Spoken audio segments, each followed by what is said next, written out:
Alright, we're back for round one, and this hand looks so beautiful, but it's nowhere close to a keep. Like, even if we drew one more land, we run the risk of, like, if we draw a forest, this hand still does nothing. We would have to draw a second land after that just to get onto the board. And then, I mean, we can get some stuff going, but it's way too risky, especially on the draw. We can just get run over. I guess this hand's a keep, but it's not that much better. I'm going to put land on the bottom, even though we will need a fourth land eventually. I'm much more in the market for a 2 or 3 drop to get onto the board and not just get bowled over by a quick curve out.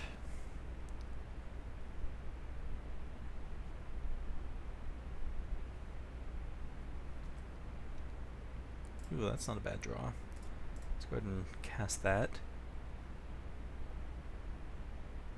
Cherished Hatchling, that's not bad. Putting a few lands on the bottom that I will want, but just a 2-drop is pretty desirable here. I still have faith that we'll find a land in the top 4 cards or whatever we have to make our 4th land drop on time. It's funny, we can actually combo this Cherished Hatchling with the Raging Regisaur if we want to. We can shoot our own Hatchling down with the Regisaur and then use the ability post-combat, or in combat even, to flash in this Armasaur and fight something. Not bad.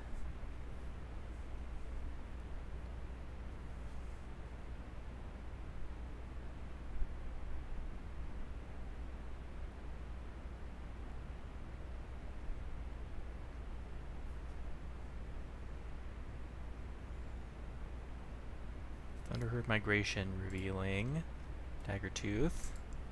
Interesting. Must have been his draw for the turn, because he could have casted it last turn, or maybe he just drew the dinosaur this turn. Okay.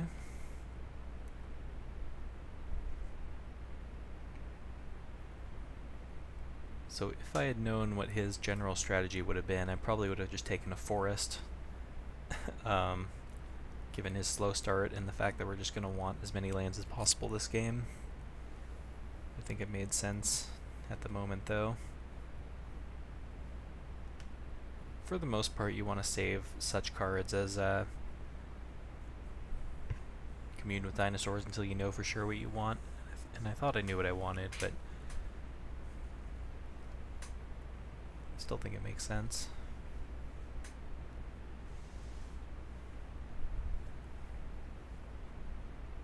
Sully's Diviner.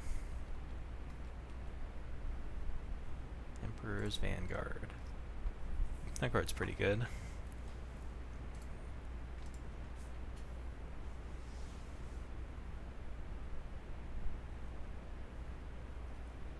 So we can attack pretty freely here, which is nice.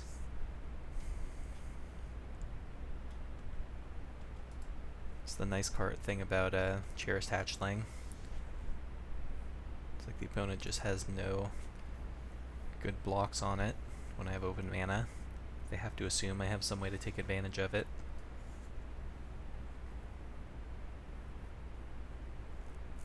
Oh, okay. He's just gonna do that. It's fine by me, though. I lose my 2-1. So it is essentially a trade. It's not like it's like a huge blowout, but you know.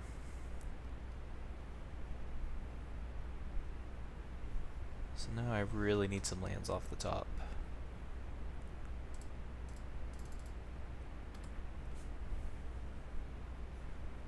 Specifically forests, which is kind of what I was concerned about with a 9/8 mana base, especially knowing that we put 2 forests on the bottom with that Commune. Here's the Vanguard.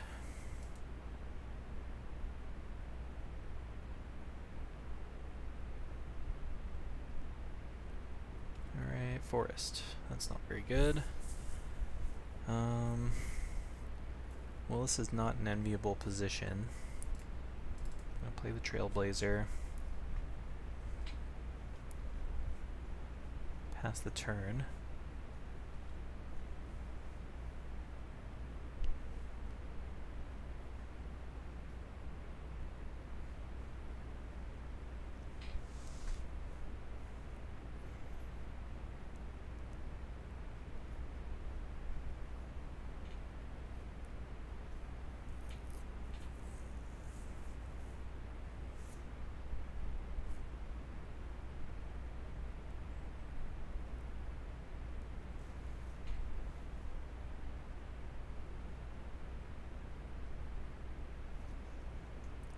Just cannot let this Vanguard hit me.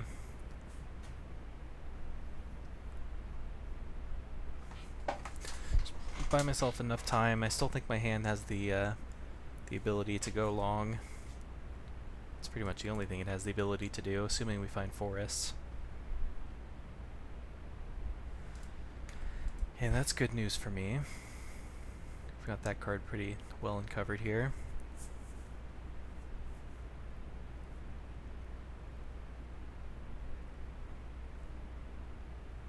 Savage Stomp, that's kind of rude.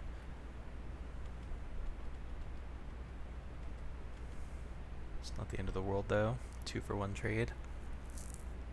I am going to double block that Vanguard though if he attacks with it. So we're basically 3-for-3ing, assuming this trade goes through.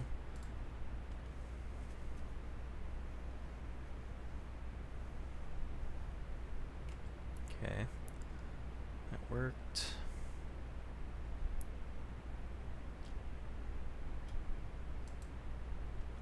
Don't get to make use of the ability.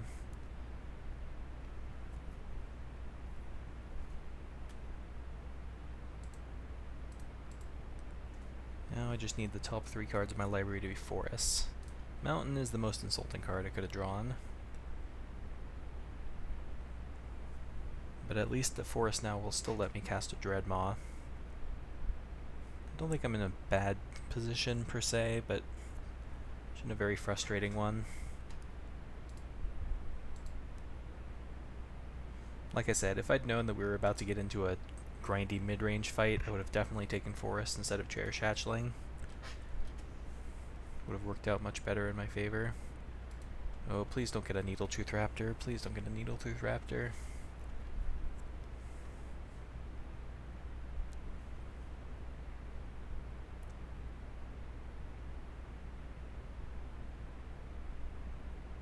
Charging Monstersaur, that's also annoying. But we can still deal with it with the Dreadmaw.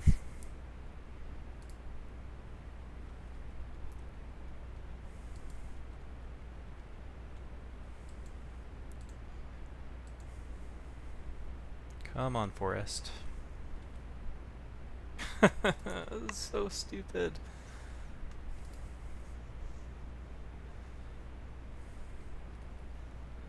I knew this was going to happen as soon as I resolved that commune with dinosaurs. I have foreseen it. So I'm taking 7, going to 12. Now a forest would let me Verdant Suns and then just start gaining a bunch of life.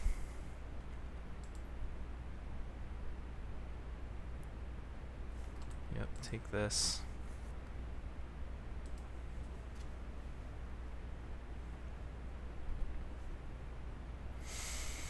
So, like, see, I promise I'm not bad at limited, guys. I know I lose a lot, especially when I record.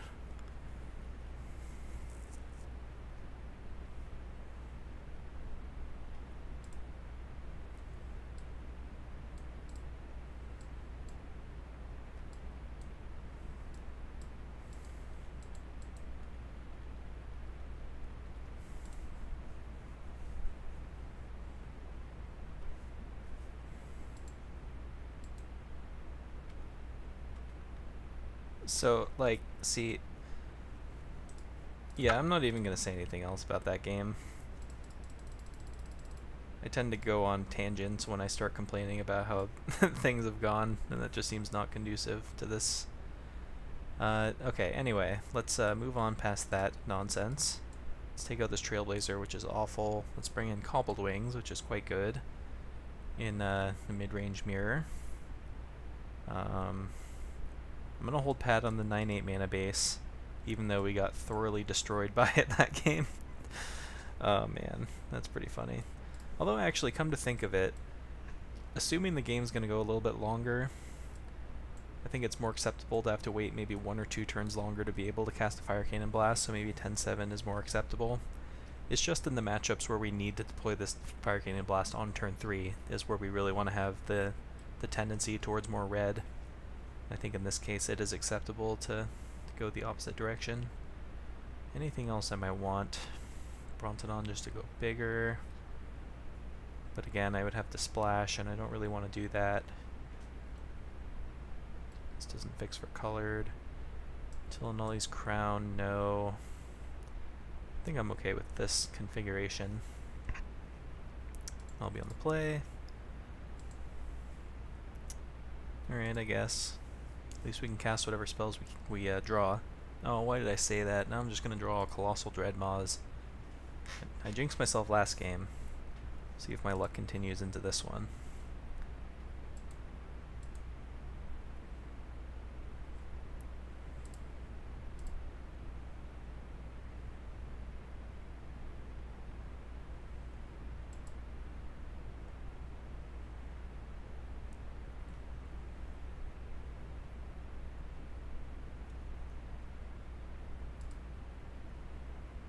There's actually a hand that would be better on the draw, funny enough.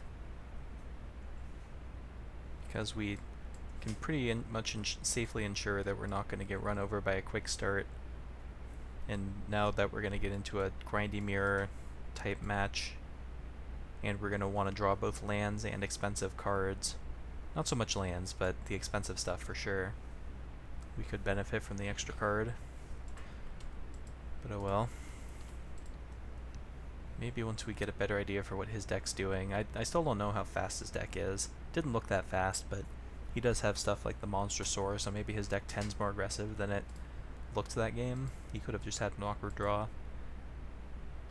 And our deck certainly has an awkward lower end. Let's start with the Keeper.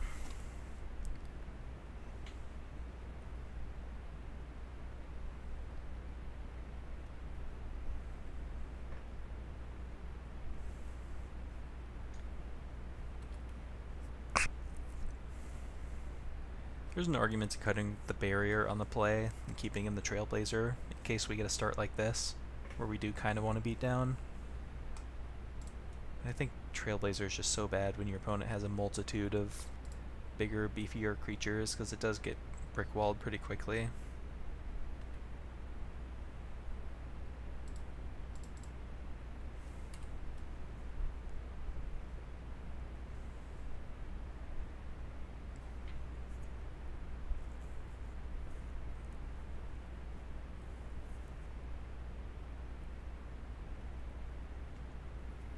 Nothing from the opponent, eh? So that leads me to suspect Bombard, which means that I probably don't want to run this Raging Regisaur out at the moment. Let's attack first and see what he does. He kept his 7. Oh, something's happening here. Okay. Forgot that card was in the format. Alright, you got me. It's also uncommon, you just don't see it very often. And it's a merfolk, so it's not like... I don't know. I think Bombard was the correct card to play around, but Warden got me pretty good there. So we actually have a pretty decent combo here, if we get to untap with the Regisaur and have the ability to attack with it. We can play the Armasaur pre-combat and then attack and ping it to get a 1/1 right away.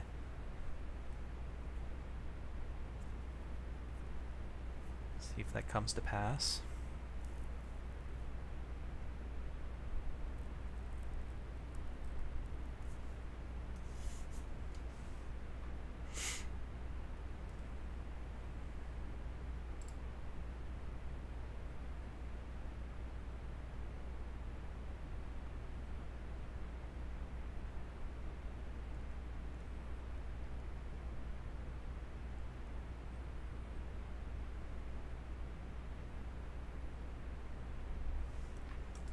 He's got one of his own.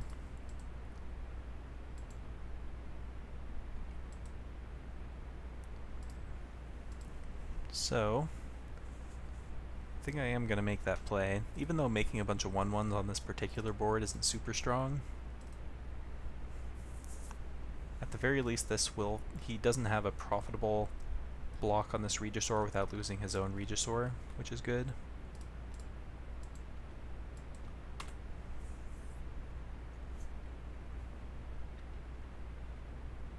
So whether or not he makes this block, I think I'm okay with it.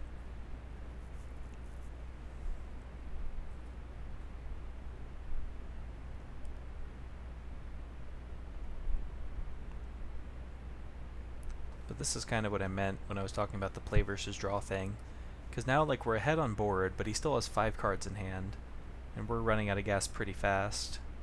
Like, if I break on my next turn, and he's able to play something, you know, pretty sizable, we could be in some trouble. And once again, just why the sizing of all these magic cards on the screen is all this empty space. I try not to be cynical, but Magic Online needs to change. This is just how has every other game solved this, but we haven't yet.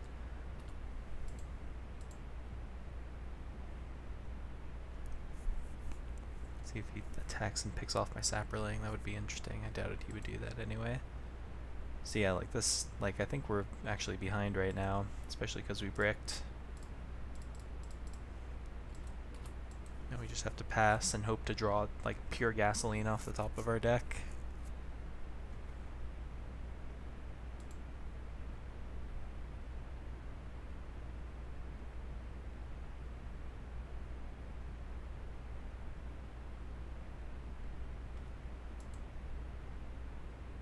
Now he's attacking, which means he might have a combat trick potentially.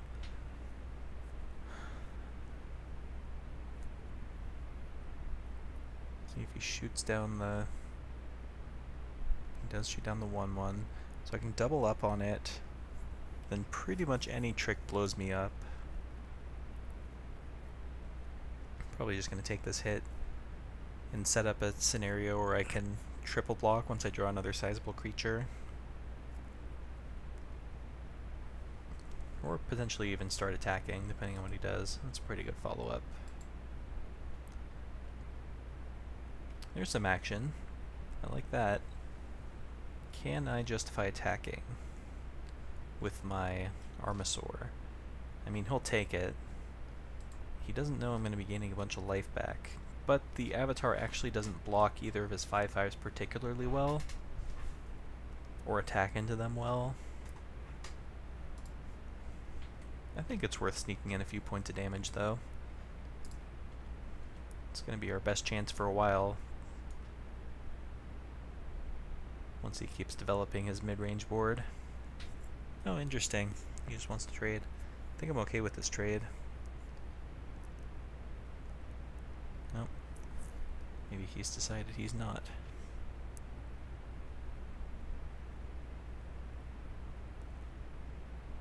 Okay. So like the Enrage doesn't really get me much value because he can keep picking off my 1/1s, but the 1/1s weren't really doing any that much good anyway.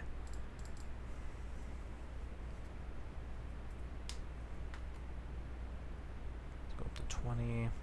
Now I just want to draw like a bunch of Colossal Dreadmaws. This is like the exact opposite problem that we had of last game, where all we wanted was one goddamn forest, and now we want nothing but threats. And that was all we could find last game. Stop.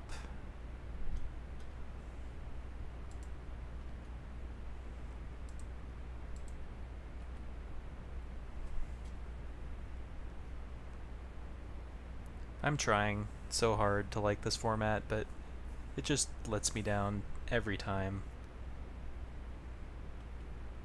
Like, we just run up against better versions of the deck we have, because we try to stay open, and the person that stays in their lane the whole draft just gets rewarded if their deck comes together.